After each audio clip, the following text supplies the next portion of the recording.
राधा स्वामी जी दयाल की असीम कृपा से गुरु प्यारी साध संगत जी, आप सभी को प्रेम भरा राधा स्वामी जी।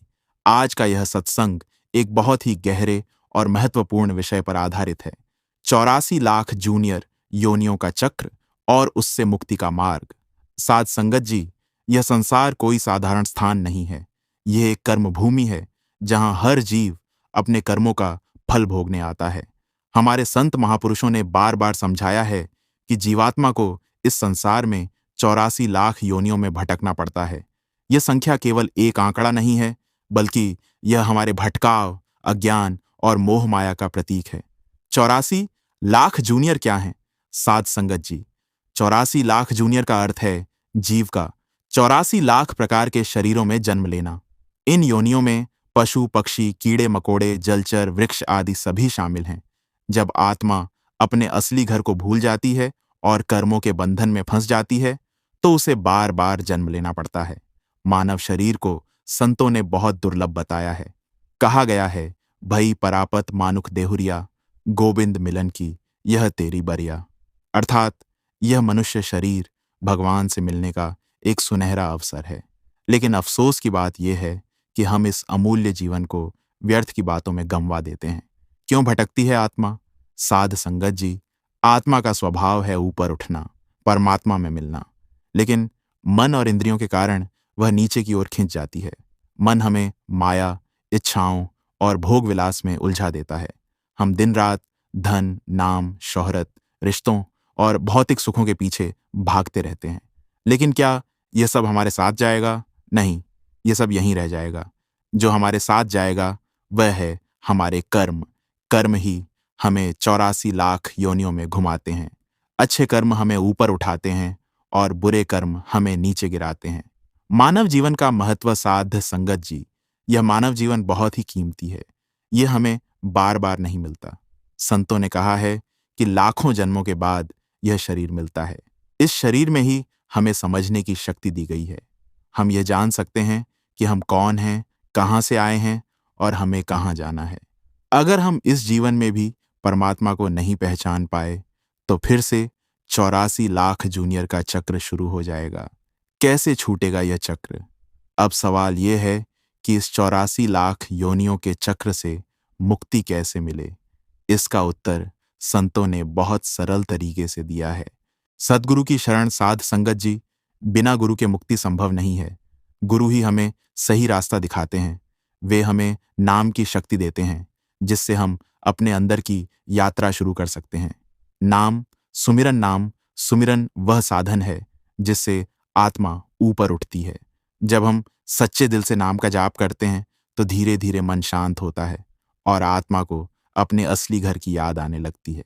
भजन और ध्यान सिर्फ सुमिरन ही नहीं, बल्कि ध्यान भी जरूरी है। जब हम ध्यान करते हैं, तो हम अपने अंदर की आवाज, शब्द को सुन सकते हैं। यही शब्द हमें परमात्मा तक ले जाता है। सत्संग सुनना, सत्संग हमें सही ज्ञान देता है। यह हमें याद दिलाता है कि हम इस संसार में क्यों आए हैं और हमें क्या करना चाहिए। सेवा और नम्रता सेवा करने से अहंकार खत्म होता है। जब हम दूसरों की मदद करते हैं, तो हमारे अंदर प्रेम और करुणा बढ़ती है। मन का धोखा साध संगत जी, सबसे बड़ा दुश्मन हमारा मन है। यह हमें हर समय भटकाता रहता है। जब हम भजन करने बैठते हैं, तो मन हमें इधर उधर की बातें याद दिलाने लगता है। मन कहता है, आज नहीं, कल से करेंगे, और यही कल कभी नहीं आता। इसलिए हमें मन को समझाना होगा और नियमित रूप से सुमिरन और भजन करना होगा। एक छोटी सी साखी।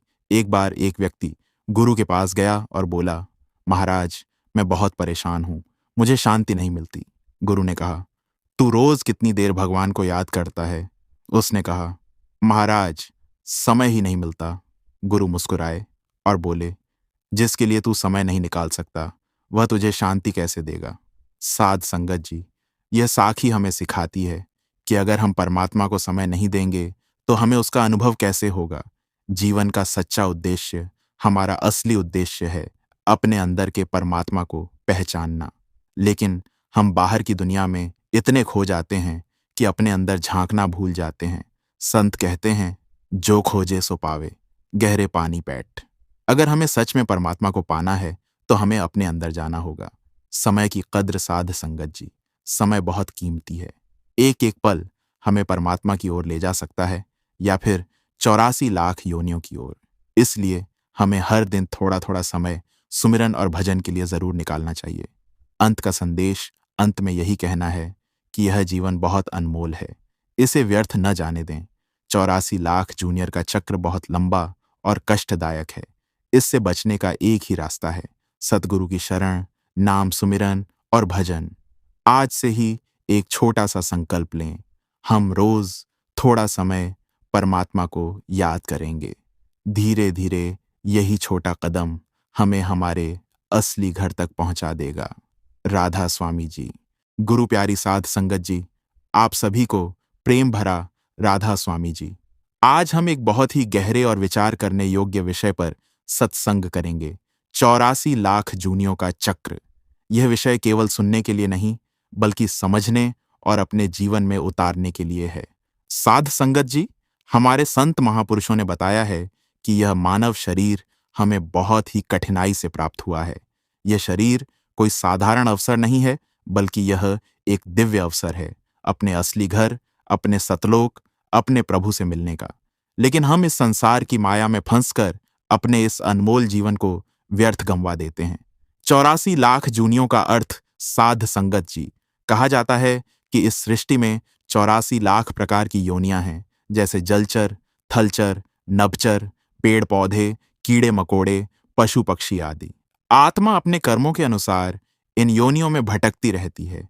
कभी किसी योनि में सुख मिलता है तो कहीं बहुत दुख, लेकिन इन सभी योनियों में आत्मा बंधी रहती है, उसे कोई स्वतंत्रता नहीं होती। केवल मनुष्य योनि ही ऐसी है जिसमें आत्मा को यह अवसर मिलता है कि वह अपने कर्मों को सुधार सके, भक्ति कर सके और परमात्मा तक पहुंच सके। मानव जीवन का महत्व साध संगत जी, संतों ने कहा है, मनुष्य जन्म दुर्लभ है, मिले न बार बार। ये जीवन हमें बड़ी मुश्किल से मिलता है। जैसे समुद्र में एक अंधी कछुआ है और ऊपर एक लकड़ी का छल्ला तैर रहा है।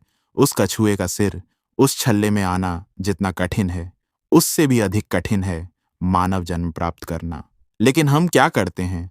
हम दिन रात सिर्फ धन, मान सम्मान और भौतिक सुखों के पीछे भागते रहते हैं। हम भूल जाते हैं कि यह सब यहीं रह जाना है। जब आत्मा इस शरीर को छोड़ती है तो साथ केवल कर्म ही जाते हैं। कर्मों का बंधन साध संगत जी, हमारे हर कर्म का हिसाब होता है। जो हम करते हैं वही हमें वापस मिलता है, चाहे वह अच्छा हो या बुरा।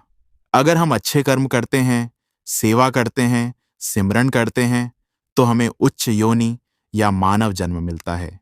लेकिन अगर हम बुरे कर्म करते हैं, दूसरों को दुख देते हैं, तो हमें निम्न योनियों में जाना पड़ता है। यही है 84 लाख जूनियों का चक्र, एक अंतहीन यात्रा जिसमें आत्मा बार बार जन्म और मृत्यु के चक्कर में फंसी रहती है। माया का जाल साध संगत जी, यह संसार एक माया का जाल है। यहाँ हर चीज अस्थायी है, धन, शरीर, रिश्ते, सब कुछ। लेकिन मनुष्य इन चीजों को ही सच्चा मान लेता है। वह सोचता है कि यही सब कुछ है। यही भूल हमें बार बार जन्म मरण के चक्र में डाल देती है। गुरु की महिमा साध संगत जी, इस चक्र से बाहर निकलने का केवल एक ही मार्ग है, सतगुरु की शरण। सतगुरु हमें सच्चा ज्ञान देते हैं। वे हमें बताते हैं कि हम कौन हैं, कहाँ से आए हैं और हमें कहाँ जाना है। गुरु बिना यह मार्ग संभव नहीं है। जैसे अंधेरे में कोई रास्ता नहीं दिखता, वैसे ही गुरु के बिना आत्मा भटकती रहती है। नाम सिमरन की शक्ति साध संगत जी, संतों ने हमें नाम सिमरन का मार्ग बताया है। नाम सिमरन से मन शांत होता है, कर्म कटते हैं, आत्मा शुद्ध होती है और धीरे धीरे आत्मा अपने असली घर की ओर बढ़ती है। जब हम सच्चे दिल से सिमरन करते हैं तो भीतर एक अनोखी शांति मिलती है। यह शांति किसी भी सांसारिक चीज से नहीं मिल सकती। एक छोटी सी साखी साध संगत जी, एक बार एक व्यक्ति था जो बहुत पढ़ा लिखा था, लेकिन उसे जीवन में शांति नहीं मिल रही थी। वह हर जगह गया, मंदिर, मस्जिद, तीर्थ, लेकिन उसे संतोष नहीं मिला। एक दिन वह एक संत के पास गया। संत ने उसे कहा, तू बाहर क्यों ढूंढ रहा है? परमात्मा तेरे अंदर ही है। उस व्यक्ति ने सिमरन शुरू किया। धीरे धीरे उसका मन शांत हुआ और उसे वह शांति मिली जिसकी वह तलाश कर रहा था। यह साखी हमें यही सिखाती है कि परमात्मा बाहर नहीं, हमारे भीतर है, बस हमें उसे पहचानना है। जीवन का उद्देश्य, साध संगत जी, हमारा असली उद्देश्य है। अपने कर्मों को सुधारना, सिमरन करना, सेवा करना और अपने सद्गुरु की शरण में रहना। अगर हमने यह कर लिया तो हम इस 84 लाख जूनियों के चक्र से मुक्त हो सकते हैं। अंत का संदेश, साध संगत जी, यह जीवन बहुत छोटा है, पता नहीं कब यह समाप्त हो जाए। इसलिए समय को व्यर्थ न गंवाएं, हर दिन सिमरन करें, अच्छे कर्म करें और गुरु की आज्ञा में रहें, तभी हमारा जीवन सफल होगा। अंत में यही प्रार्थना है, हे प्रभु, हमें ऐसा बना दो कि हम इस मानव जीवन का सही उपयोग कर सकें और इस जन्म मरण